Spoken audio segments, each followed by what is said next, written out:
Welcome everyone to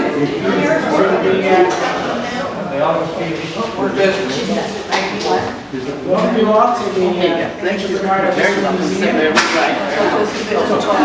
My name is Vincent Rossi. I'm the coordinator of the Historical Society's Speaker Series. Thank you for coming today.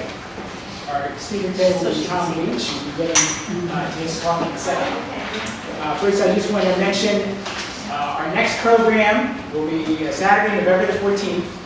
The subject will be From Stowe to Santee. The speaker will be Carol Krabs. I'd also like to alert you to our Rancho Bernardo Historical Society's general meeting, which will take place on Monday, October the 19th at 2 p.m. And that's where we elect our officers. I believe that's still, nominations are still open for people, anybody who's a member who wants to submit nominations or ideas between now and that meeting. And I'll be giving a short talk at that meeting called On Webb Lake, Then and Now. So now without further ado, let me just, I'd like to give a brief description of the talk we're going to hear today from another person who's seen it, from a member of the Encinitas Rotary Club, who said, Tom Leech has a wealth of knowledge about San Diego. He shared his perspective with us, and even the longtime native San Diegans learned something that day. He is a wonderful speaker, and everyone in the audience is still singing his praises. And I have heard similar remarks from various people who recommended Tom for our speaker series, and we're very glad to have him today. He is a coach, a career coach, and a writer and researcher, among other things, and a very good speaker, and we're looking forward to hearing from him today. So without further ado, I'd like to welcome Mr. Tom Leech. Thank you, folks. I had to pay that fellow from the Rotary. That's the way it works. People who show up from time to time. Thank you for having me here. I did not even know of this place until about 6 or 8 months ago. I think we were here having a lunch right there, and wandering around. Whoa, this is a pretty neat little operation you guys have here. I've known people who live in RB for years and years, and I've had some business in this area. Hike a lot around here. RB is just loaded with trails that you don't have to go very far to get to, and I'll be sort of communicating about some of those today. I came out of, we were just talking to Pete and I came out 5+ decades ago from the state of Indiana. And I came here for 2 reasons. One, to work in aerospace. The company was General Dynamics, and some of you may have worked there, or you know that was the single largest employer in all of San Diego, other than the schools and the Navy and Marines, all that stuff. And hired in there. I didn't know a thing about this place. We didn't have too many deserts in Indiana, where I came from. We had no oceans. We had a lot of little lakes, but no surf and stuff like that. And no mountains. I think we had one, in my whole county, we had one little peak that was about 600 feet or something. So coming out here, and there weren't too many obvious resources, except my company, General Dynamics, had what was called the Adventurers Club. And I thought, wow, that's kind of neat. They were all people after work or weekends, mainly weekends, and they would take hikes, overnight backpacks, camping. I was able to join in and find out about this place because they knew. And pretty soon I started knowing a little more and a little more. I was able to take my daughter, and she got into the outdoors world. It worked out really well. I found I had to take a pal of hers. You take one child out somewhere and they think, are we home yet? When are we leaving? You get 2 or 3 kids and they're just having a great time. So that lesson I learned real early. So a few years ago, I've been writing a lot about outdoors. I became the outdoors editor for San Diego Magazine. They started the online edition. And I said, because I've been writing for them for freelancing and a lot of things. I want to get a book out. And one of the easy ways is to become the editor of their magazine. Every month, online, I would write about a trail or a park, preserve, something going on in nature, particularly where you can get the kids out. And I'm still very strong about get the kids outdoors. It's so fantastic. And unfortunately, there's a lot of kids that maybe live in the different communities, but they don't get out that much. But so anyway, that led to the book, which is back there. I bought a few also. Outdoors San Diego, couldn't say right now, but it did. Outdoors San Diego, hiking, biking, and camping. So I'll be sharing with you, because this is a historical society, not especially the trails or the parks of where you can go to get fit and more fit and all that stuff, but the historical aspects of this county are really quite incredible. And as I keep finding out more and more, because all the time there's more and more to look at. So that's what I want to share with you today. And feel free if you got a question or comment, just kind of, let's see if we can have it. Hope to have some little time at the end also. Okay, there's the book. My partner Jack actually lives now in Rancho Santa Fe, but he's the bicycling guy. And we both work with General Dynamics, which is how we got acquainted. I'm mainly the lead guy in the hiking and camping. So that's the book it's based on. Let's take a few categories as we go. And I'll be doing a little handout at the end to capture some of this stuff. Those who were here first, none of us were here first. We don't have that look unless you're connected with the Native Americans. So this particular site in Presidio Park in the heart of the Mission Valley is where a lot of digging has been done. And that's a statue that was created there. And it's still going on. And it's just a great spot. And there are other things that you see. And how many of you do get out of bed or have been out of bed in some of our drill? What do you call these little holes? Morteros, right. And they are here, that's Mission Trails, up in the mountains, the desert. So that they were here, and you know what the morteros were? That's usually where the women would gather, and they would take the acorns and grind them. And after you did a lot, if you look at the size of that, or usually there were several, because it was women, you don't want to go out there alone for 2 hours just grinding. Cronies, ladies, they were out there gossiping and all that kind of stuff. Usually it was in the shade, not always. I don't know about this one in the desert, but that's the way it went in those days. Now, if you know, any of you know Tecolote, the park for her first place, Hallelujah was preserved because go back about 40 years, that was maybe just going to put more housing in there. Citizens fought again, and they decided not to do that. It became Tecolote Park, and it's got a whole bunch of entrances in it, very popular. The entryway is right off Interstate 5. So it's right there at the turnoff. The other way you go to SeaWorld, and this one, and that, they call it Tecolote Nature Center, that they've created just behind one. It's like a museum in that visitor center, and then they've created a little village there that is what they actually had then. Okay, now that what I call the arrivals, the people who came here first. So who arrived here in 1542? It's been getting a little press here. Cabrillo. Now, was Cabrillo Portuguese or Spanish? I mean, just like now, all of a sudden say, maybe he was really not Portuguese. We all done forever. This is the area which he supposedly arrived. Dallas Point is the term that's used. What a great view. I'm up at Cabrillo National Monument, which is fantastic. People go there to watch the whales a couple times of the year or just experience the scenery. Is wonderful. And there's also a little trail that you can head down. If you have not done that, it's just fine. And there is some military history along the way. And some of you probably know what was out there. They put in World War II, there still are some camouflage bunkers with guns ready to wipe out anybody who showed up. And this was on the bay side, and they had a lot of things that were occurring. And so they've got kiosks along the way. So it's kind of an interesting place. This is when you get down to the bottom. But the view, again, of what you're able to look at. And that's all Navy right here, but over here's Coronado. So it's not a rough hike at all. Fairly straightforward. Cabrillo's boat, and there's been a lot of press about that lately. This is what it actually looked at the San Salvador. And if you went to the airport lately along Harbor Drive, this was in work for probably 3-4 years. It's done now.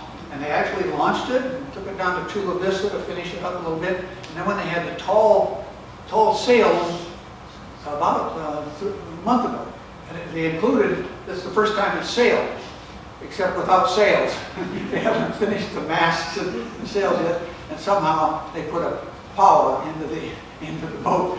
I don't think Cabrillo had one of those. One of these days the sails are you're going to see it. But it's an amazing vessel. And it's very small. And of course, you remember what happened with Columbus. Those boats were about the size of this room, something like that. It's quite an amazing thing to see as well. Okay, Mission Trails, one of our gems that we have. We're up to about 6,000 acres now, and they just added another 1,000 acres, which is a new trail called Sycamore West, which is just very easy from here. And it's just east of Scripps Ranch. Wait a minute, Mission Trails Regional Park is down more in the heart of the city, Mission Gorge Road. But it's there, it's part of Sycamore. And any old General Dynamics people, by the way, who worked here back then, or if you lived anywhere near, that Sycamore Canyon is where the General Dynamics fired off engines regularly. You didn't want to live in that area. It was noisy as hell. That's the area which has now been added, and it's just great. It's fantastic. And then the dams, they're talking history here. This was the dam that was put in. Still extremely popular. It just doesn't work as a dam anymore. Doesn't work worth it. No, the kids and everybody just loves that place. Well, there's a guy named Junipero Serra, and this is the Mission de Alcala, which is original and quite old. This is Presidio Park, and that is the Junipero Serra Museum. And it's absolutely worth a visit. I've been there many times. I didn't realize how much is on the second floor. They didn't let me know when I walked in. So if you get back again, be sure you go on the second floor. There's been a brand new movement associated with this fellow, Junipero Serra. He is now a saint officially by the Pope. That was only 3 weeks ago that occurred. That's the same guy. Now a saint according to the Pope. There was a little protest about that, by the way. Some of the locals said, wait a minute, some of us local Native Americans were not treated real well by Sarah and the others that came along. But anyway, he was the key leader. Right near here, Penasquitas County Park, and a wonderful 6 miles across and all that stuff. Wonderful. Yeah. Quarter hour. Got it. We're signaling back and forth here. It was a good year. This is the oldest? 1823. Yeah, the oldest building still standing back from those days. And it's fantastic. And you go there on the history day or whatever it is, and you'll see dressed up in wardrobe like they had back then. And then it's a tour. It's a museum today also. Who's been to that, by the way? Yeah, absolutely. You'll hear about the history and how to Penasquitas, which I'm going to mention again in a moment. So it's just a great resource we have. A lot of you know all about this one. What happened here? San Cristobal Battlefield, every year, it's a historic park today. In December, they have reenacted the battle between Kearney, remember that name? Kearney. Kearney. There's always a little disagreement with the name. I worked on Kearney Villa Road at General Dynamics, not Kearney Mesa. All right, so they have the Kearney here, and his gang came out. But you've read the story. I have no doubt, and undoubtedly visited it. Anybody seen the battle? The battle? Yeah, no, it's just a lot of fun. You see a lot of people with old clothing, like this guy. He's one of the Californios. Because that was not Mexico anymore, and it was not the U.S. So what Pope, and I think he was the president then, said, okay, we're going to send you out there. Stockton, Commodore Stockton, when they got here, he was with a ship and some Marines on board, anchored in San Diego Bay. And here comes Kearney, and they got absolutely beat up by these Californians because they were totally worn out. They had hardly any food left. They'd been months and months making their way across the deserts, fighting off Indian, all that kind of stuff. So they were pretty bad shape, and the Californians beat them for sure. A fellow named Kit Carson, by the way, was with them, and he advised Kearney, says, no big deal. Those Californians, big deal. We'll just whip right through them. Bad advice, but there wasn't much Kearney could do about it anyway. But now they've got this area that's called a hill. Remember the hill where they went? Yeah, my name. Your name is on that? I helped put in those. Hey, great, the kiosk is very informative, it's a level hike, real nice and easy to get out to from a couple ways. Well, that has a certain name called Mule Hill. Now, some of you know why it's called Mule Hill, but maybe others don't. Why was it called Mule Hill?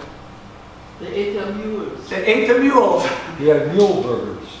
Yeah, mule burger. They were out of, the food was pretty much gone, and that's what they had to eat. And California was under a guy named Pico, a fairly well-known name.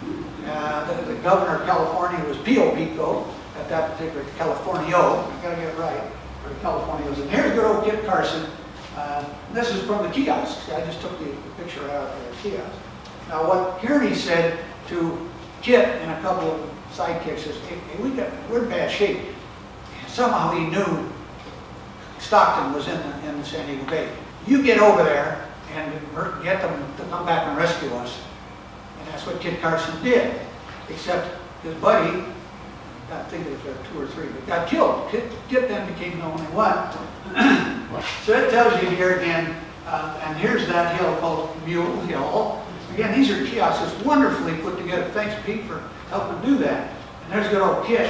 And then heading for the help, and if you've been in Benaskitas or hiked in, almost to the falls, which is 3 miles in from either side, 15 or 5, you'll find Carson's Crossing, which happens to be exactly where Kit and maybe the 2 others made their way across Benaskitas Creek to get in to help, get the help from Stockton. And that's another name that has a certain amount of history too, as I'm sure a lot of you know. So anyway, that's Carson's Crossing. That keeps right on going, and this now is called the Cosmopolitan in Old Town. Remember what it used to be called? Casa de Casa de Bandini. Bandini, a name you're going to hear a little more about. But that is right there. A lot of people totally ignore it. The end of the Kearney Trail. 1846, December 12th. So that got marked. So obviously he was swiftly rescued by Stockton and the troops. All right, so that's a little bit on that one. Here's Old Fort, now Fort Stockton, which is in Presidio. But another gang arrived, and they were called the who? Mormon Battalion. There's a marker there about the women in the Mormon Battalion, because that was the most unusual thing. Brigham Young, who had recently taken over because the originator, Joseph Smith, got wiped out back in, it was that time, Illinois or Missouri, one of them. Brigham Young came on board, and he made a deal with President Polk, because Polk wanted to get more troops out. He said, okay, I'll bring a bunch of troops out. And they agreed, but they brought women and children. This is a military battalion. And the deal was that the fighters had to pay, because they got paid, they had to pay half of it or something like that to Brigham Young. Because he was just starting to establish Salt Lake City. And that gave him the revenue to make it work. So that's quite interesting out there. They created a new museum in Old Town, really nicely about that story. Okay, who has been to Borderfield? Not many, because a lot of people don't go because it's the border and no one knows what's going on down there. It's a major place. As I said, 1846, again, a major milestone. See how much has gone on in that year, 1846?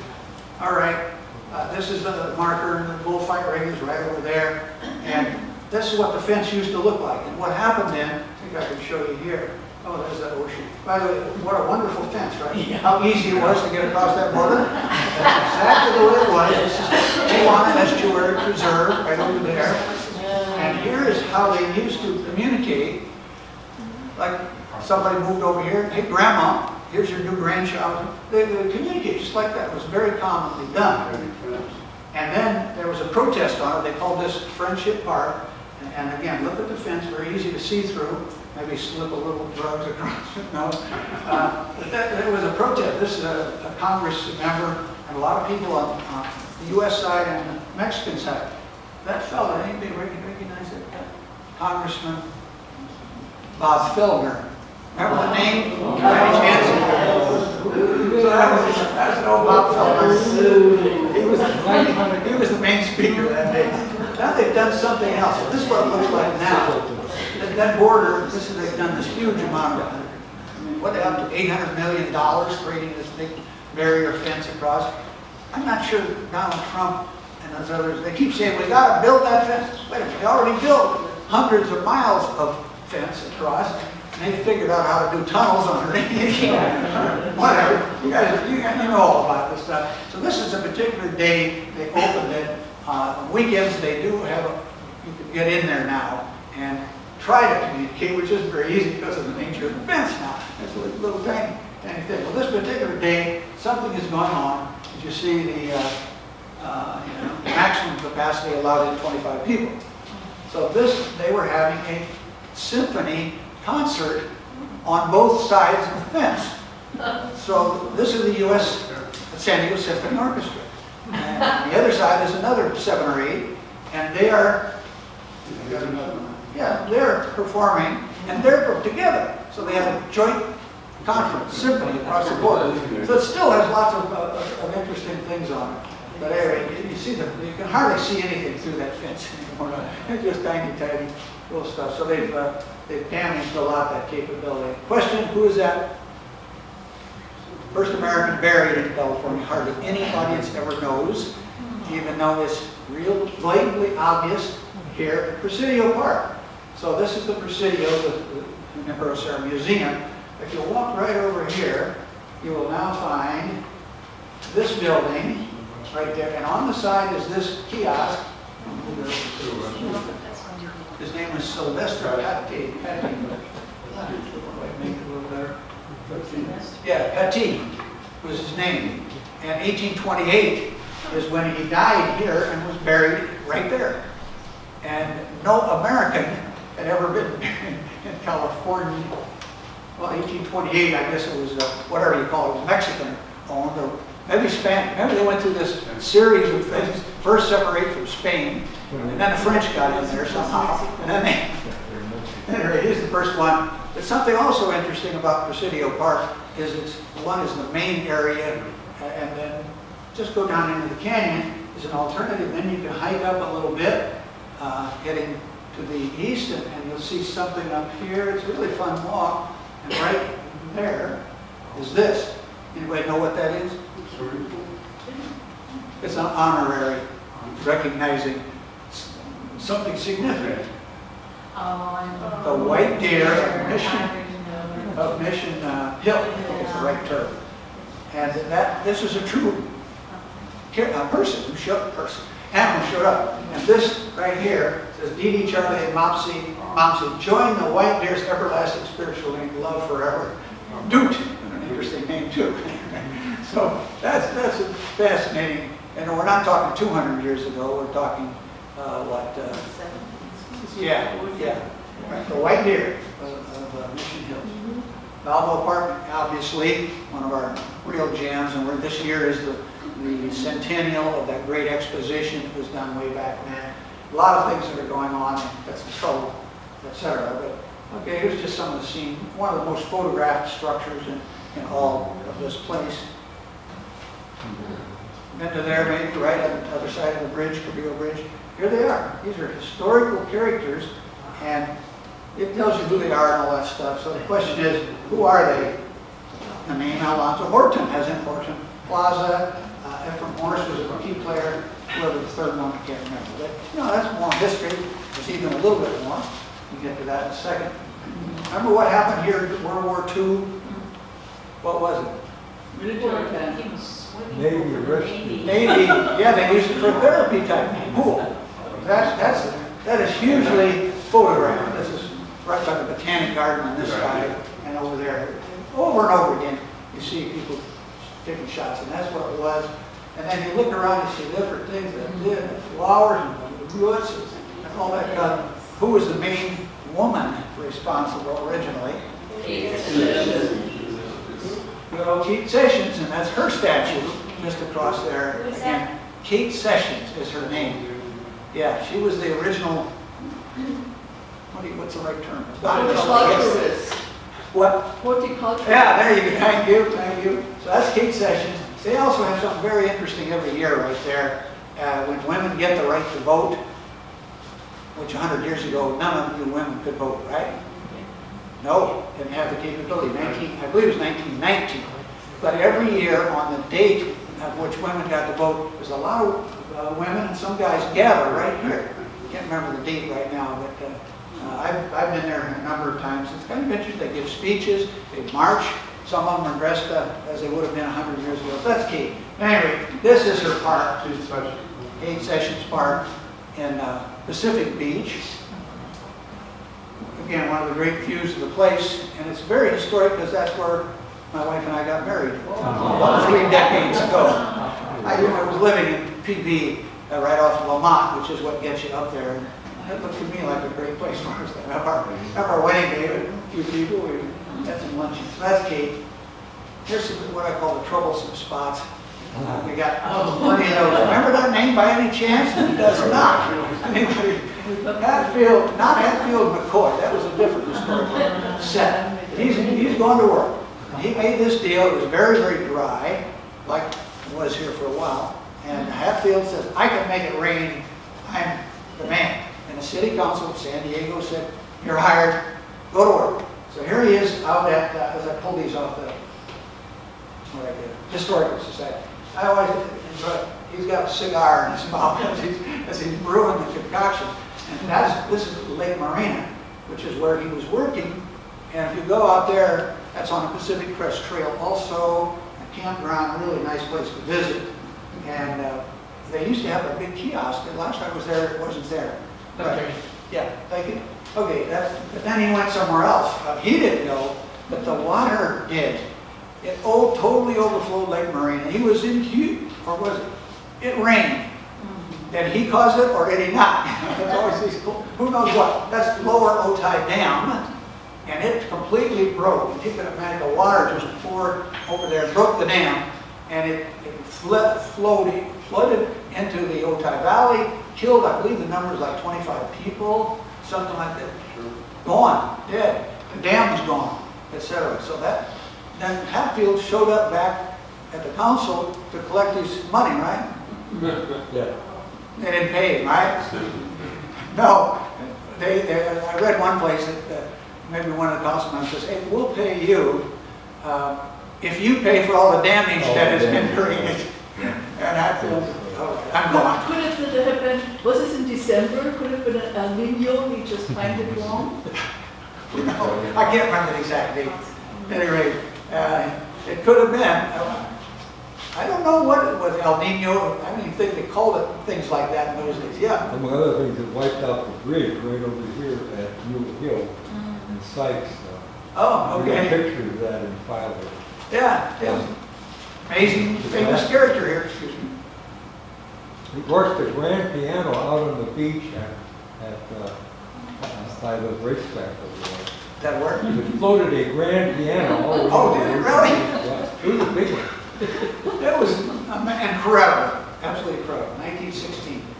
All right, this is Otay Valley Regional Park today, which now they've been able to get enough dams behind so that they so far hasn't broken that dam since 1916, whenever we placed. And it's just a lovely, lovely stroll today, and they have upgraded that a fair amount with new entries and parking and that kind of stuff. Ends up over near the Salt Hills there. Okay, this one I'm sure some of you have visited, and the park, the whole park, which I think it's unfortunate that they didn't put the park and connect the park with the adobe, but they put a whole bunch of housing in there. And this is right next to the antique farm equipment museum. It's right there too, so it makes it interesting. Well, that's some interesting names here. Cave Couts and his wife Isidore, what's her last name? Bandini, same as back there. Well, Bandini owned a heck of a lot of land, and back in there when these guys got married, and he donated that whole section there, which is Wahomie Park and that area, and that was then later they built that. And they redeveloped it like 20 years ago, and it's really fun to visit. But here's, I say, from the adobe house, Cave Couts, and a little bit of history.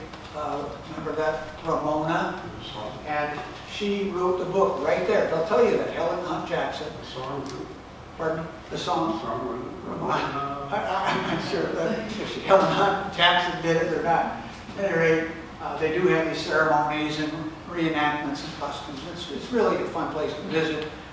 They do at least a couple times a year, but often you can visit. Now, from up there, as I said, Wyoming, to Old Town, they've got an interesting old ceremony there, particularly one fascinating, connected with a guy named Cave Couch, is this fellow, Juan Mendoza, who happened to have been shot by Cave Couch.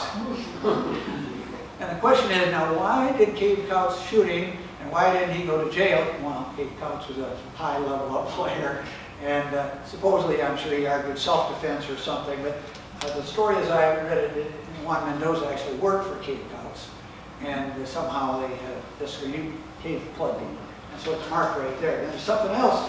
So we went to the Old Town Cemetery. Now we're going to go to Mission Hills Pioneer Park. A lot of people don't ever go there. It's a neighborhood park. But it happens to have something fascinating there. All these gravestones. And one of those happens to say, you can't read it at all, but it says Cave Johnson House. That's his burial marker. I'm kind of intrigued as I'm watching. There's another one here. I didn't realize my favorite lady, Elizabeth Taylor. That's a fun place. This one, again, very few people seem to know much about it, but very close. Come from Penasquitas, main area, off Mercy Road, that area, and walk. The waterfalls is walk west. Come back east, and you'll come to something significant. It's all part of this trans-county trail. Nice little bridge. It's a good walk. It goes to the I-15, and you go under I-15, and you'll see what they've created. You can actually drive into this place from up there, and then it's a little area for picnicking or whatever. But what's historic about it? It's the Trail of Heroes, as they call it, dedicated to police officers slain in the line of work. Has anybody been to this place yet? Well, Okay. isn't it the Carolinates Memorial Park? Hold on. Yes, hold on. Here's one, 1927. Yeah. He was slain in the line of duty. And here's one much more recent. There's like 30 or 40 of them out there. And then there's one that says Deputy Sam Knotts, whose daughter Kara Knotts was murdered. And right there by Mercy Road. So anyway, that's quite amazing. So you can either walk into it or otherwise. How about this place? The Gaskell Brothers store, as they call it. What they call it, the Stone Store, and that goes way back again. Even before that, it was rebuilt. The bandits came across the border. Remember that story? And they tried to rob the place, except the ones on this side, the Gaskell brothers, got the word. Somehow somebody was talking too much, and they did not take over the store, which the Mexican bandits did not have it. But it's a fascinating historical place. There's a lot of others out there. It's a historic landmark, is what it says. And it came on. But boy, that area, it's Kempo. And very near that Lake Marina that I mentioned, and very near the border. I mean, the Pacific Crest Trail goes through. There's a county park, campground, and a railroad trains museum, which is very popular right there. Lake Marina. Camp Lockett is not so well known, and neither is this World War II prisoners of war. So the Buffalo soldiers trained at Camp Lockett. They were all black. There was no military, it was not integrated in. And they were training here, and then finally FDR, or the Defense Department, sent them to Europe and fight. Then they converted Camp Lockett to prisoner of war camp. And they had a lot of German prisoners of war and Italians that were there. A lot more to that story, but anyway, that's kind of it. Aviation has a lot of fascinating history. This guy was connected with the rescue of Kit Carson and Kearney, and this kind of interest shot. There's an airport. His name is Gillespie. What's that airport out there? Gillespie Field, of course. He was a Marine. What's that? He was a Marine. Gillespie was a Marine. Lieutenant Marine. Oh, he was that guy? Yeah. Yeah, okay. You guys, once you get up, you know a lot of this stuff. That's great. Wonderful. Well, it's a historical group. What else do you expect? Okay, this is something over at Coronado back in 1911. The name is Glenn Curtis. Famous name. Anybody's in the aviation world. And he created the first, what's it say, naval air station that the U.S. created in 1911. Right there. It's right at the end where the dog park is, Leech Free Dog Park. This is not the actual wing, this is from aircraft. But the park is down there up on a hill, and that's where a fellow named Montgomery, John Montgomery, first sailed, as it says, first controlled winged pilot. He leaped off and went. He became pretty well known. And I lived near a certain airport, right off 15, Montgomery Field. That's the same guy. So we honor some of these different people. This one people don't know so much about. It's right just west of Balboa Park. I bet 99% other than the ones that live right there. There's another marker. There it is. And that says, basically, this fellow named, where's his name? Well, yeah, there it is up there. And he was an early glider, and he made his first leap right off into that canyon right there. Whoa, wait a minute. It's got a rough country. And they put that right there. That thing, honoring him. There's another one out here at Cuyamaca. We're talking aircraft, aviation here. And one particular trail, and it's the Airplane Monument Trail. Look at the date of that. It's 22. The airplane crashed, and rather than haul it out, which was very heavy, it's still there. It's been there all this time. And it's a really commonly visited place, that trail. It's well marked.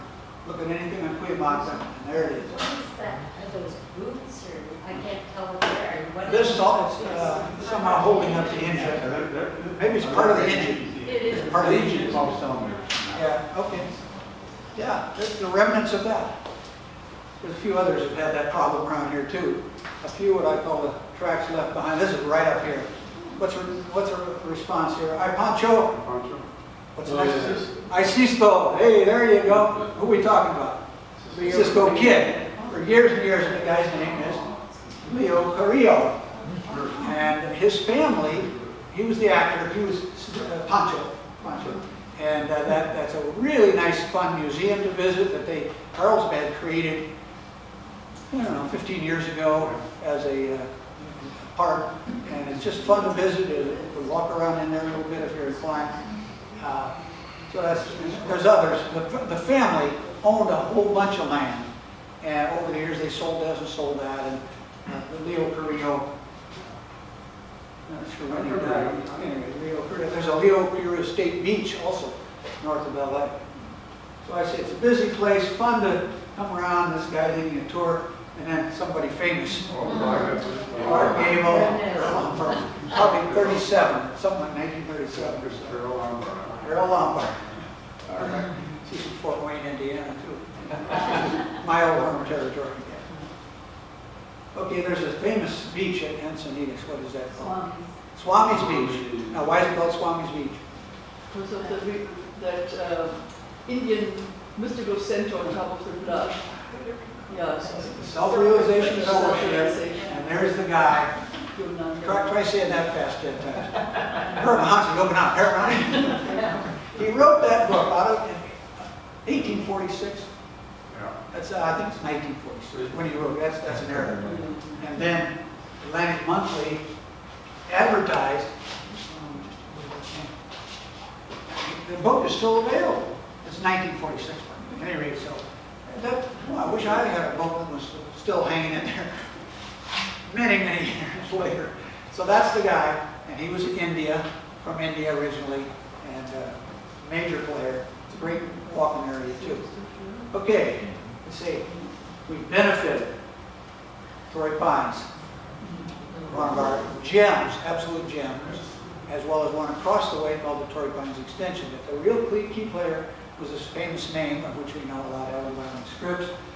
It's absolutely one of the most visited and spectacular spots. A place where if I have relatives show up, almost always that and Cabrillo remind me about the two. We get them out there. The city of Park itself, who donated that to us? Marston? George Marston. Marston's was, again, the big store downtown in those days. They didn't have Mission Valley malls and all this stuff. And George Marston, there was nothing there. It was just standard hillside with bed on it. He bought the land, he had this built, and donated, gave it to the citizens of San Diego. go forward, I was part of a lot of people who worked with his son, Hamilton Marston, and I remember being out there, environmentally concerned people, he was very much that way. Well, his father created that, and then we were protesting something, and we had about 200 of us right along Park Boulevard. We were actually protesting the Naval Hospital, taking a chunk of dollars. And Hamilton Marston was our #1 speaker, and I was associated with him a fair amount. Back at the end of this same part that we were talking about, which is one of the probably top 2 or 3 wedding places in San Diego, the city of Park. Sunday afternoon, Saturdays, you'll often see there. This one, Wildcat Canyon Road, I'm sure you know. Anybody been out to Verona, Indian Reservation, or here, you've been there?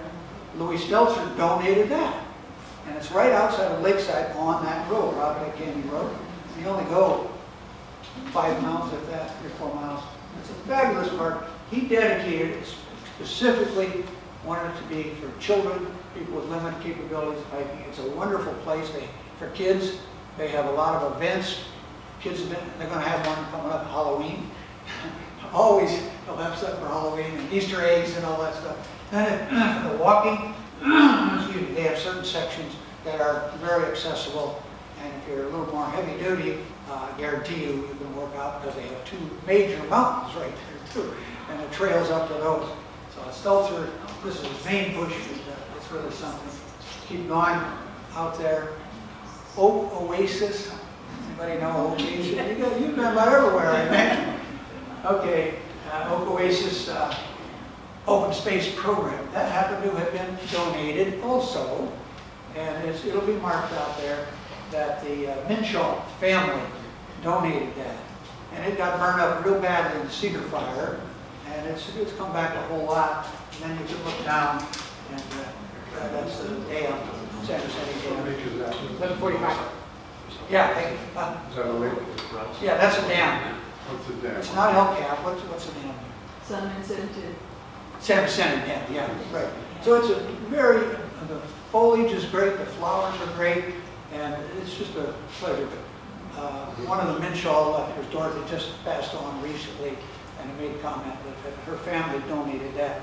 One other historical thing that occurred back sort of a little in the middle, the original cabin. The Boy Scouts had renovated that, because it dates back to 1936. And in 2003, yeah, it was August 2003, they redid it, put a lot of, fancied it up. Remember what happened in October 2003? The Cedar Fire. Goodbye cabin, totally gone. A lot of stuff is gone. It's been totally rejuvenated. But that unfortunately happened. Cuyamaca, the same thing. Well, about 80% of that got just badly burnt. You go up there and hike today, a lot of it's recovered. But you walk on, oops, there's a whole section that's still black, and some that are still white, and you see a lot of the tree roots that are black. But the oaks will come back very nicely. And that cabin up there, or the visitor center, museum, totally gone in that Cedar Fire. It's a real disaster. This is an absolute gem. The Minshaws. Hey, another one of those right there as well. Okay, I just told you about the clothes. Oh, here's the desert. Oh my God, I haven't even talked about that. Boy, there's so much out there and so many tales and stories to be filled. I mean, just all over the place. Gobs of them. One that's very current right now is Ghost Mountain and Marshall South. Some of you know that name because the son who lived there, I don't have a picture of it, but he has come out with a book with Diana Lindsay, who's written a number. She's out in the desert, especially Mansburg Desert. Here you are in the Lagunas. As I say, the famous memorable words. And on that grave marker, if you look at that closely, it's a group hiking that's out there. And you look out, this is in the Lagunas. And here's what it says. If you seek their monument, look around. So this is where they lived. That particular individual buried and all that stuff. So that's quite fascinating. I call them don't miss these because it talks about the importance of history. Anybody have know what those are? They even have special ones for the horses, for the mules. Elfin Forest. So that's the book and so forth to get out and enjoy it. But I would like to then say, oh, there's a website, it's on the, passed out to you. We got a little more time.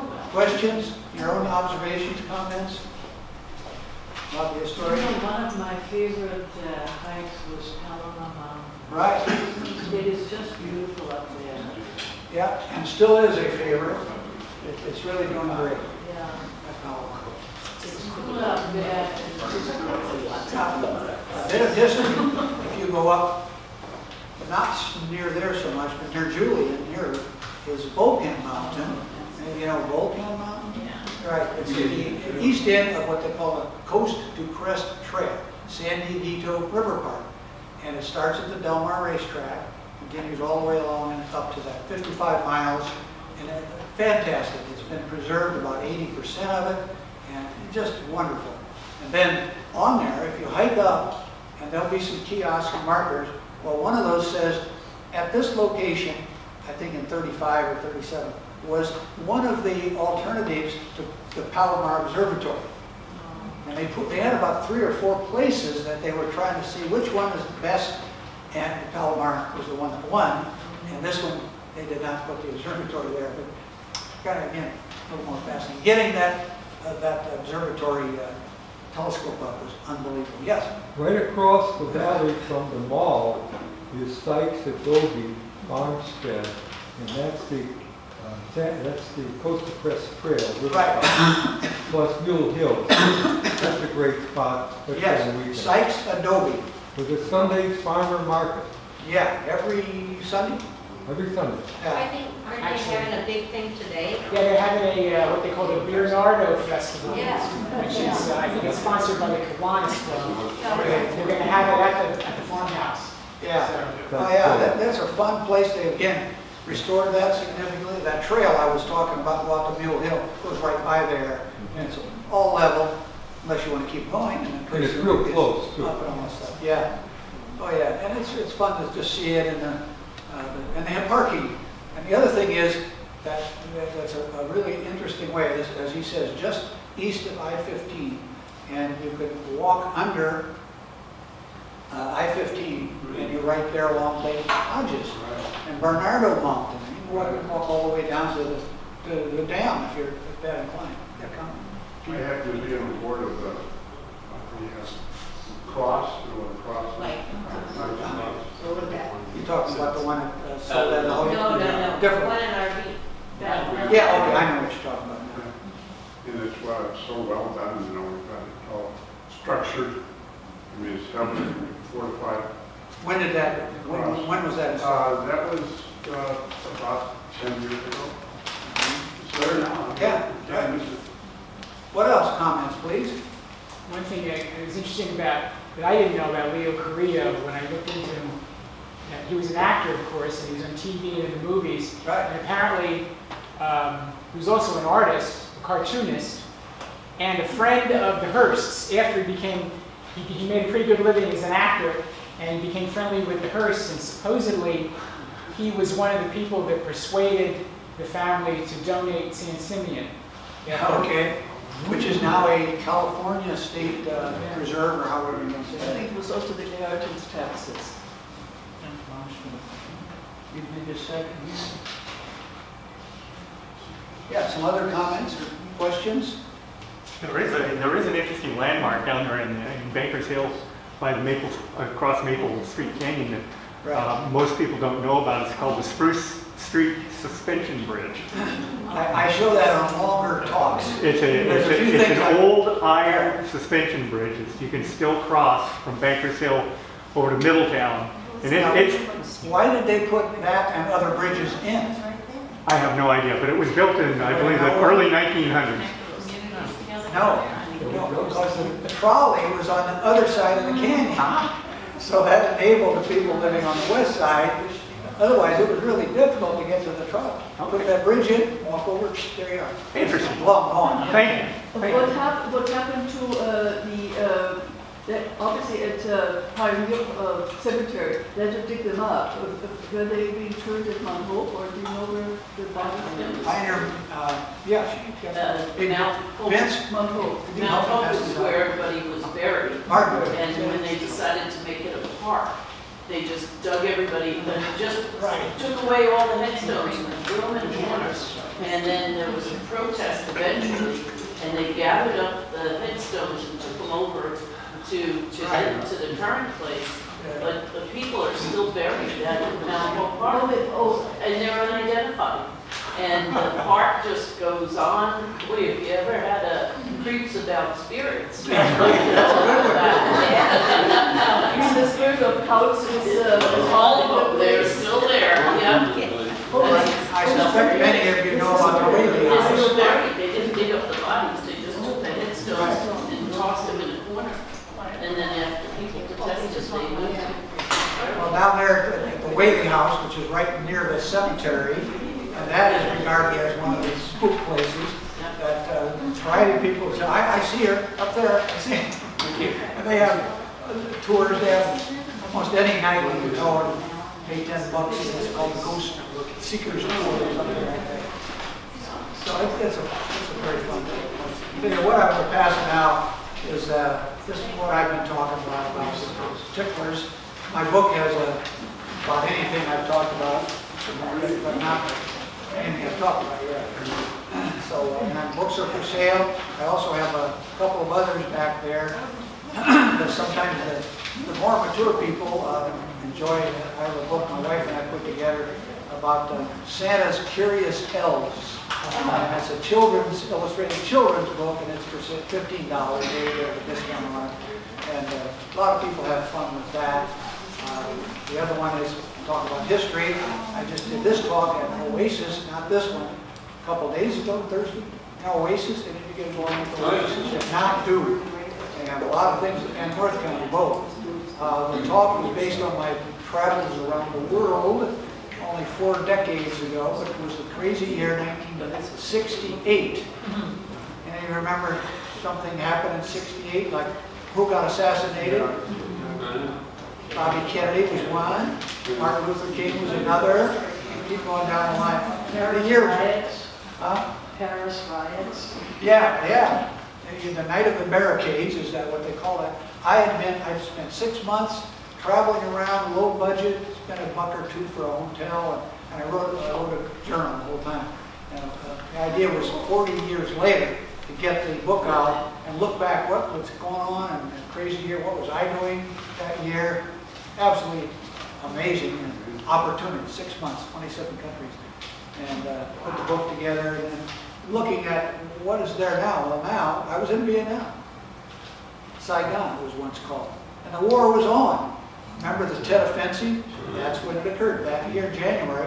I got there in April. Hardly any tourists there, imagine, Cambodia. And 3 of us, I'm still in touch with one of those fellows I met in Cambodia. And we 3 of us plus another 3, rented a taxi to drive us to Angkor Wat. Some of you have been to Angkor Wat. It's one of the most visited places in the world. And when I do that talk, I show my picture with like one person at Angkor Wat. There's nobody there. So this book Why do you have to do a taxi? Did you say you drove to Angkor Wat? We hired a taxi. Oh, gee, from Saigon? to- Yeah, no, from Phnom Penh, Oh, from Phnom Penh. capital city, of which there Well, you were, must have been tired of life. the streets were almost empty. Suicide. In Phnom Penh, I just was walking along, it was very Parisian style, and there's these 2 fellows sitting there having coffee with other Americans. Like what I was doing, they're traveling all over the place. One was a Fulbright scholar, and that's how we then flew in first we rented a taxi to get us to Angkor Wat. There are no tour buses going on. And again, I think I counted 15 tourists at Angkor Wat. On any given day, today there's 1,000 tourists at Angkor Wat. So then we said, okay, well, I had a ticket that was getting me to Hong Kong and included a stop at Vietnam. And so they wanted to go too. That was their intention. So we called Air Vietnam. We were now in Cambodia. They said, no, we're not flying today. Call us tomorrow. Okay, so it's called tomorrow. No, we're not flying today. But the third day, they said, yes, we are flying today. Come on. So we dashed, got our luggage, and jumped on that plane. The whole passenger list was 3 plus 1. One guy was a hippie guitar player, guitar. And we arrived at Vietnam. That's another whole story. If you want to hear that sometime about history, it was amazing. So much news, so. Yeah. And thank you. And that book That book is available here. Also, you can look them over, and thank you for having me up here. Keep having fun.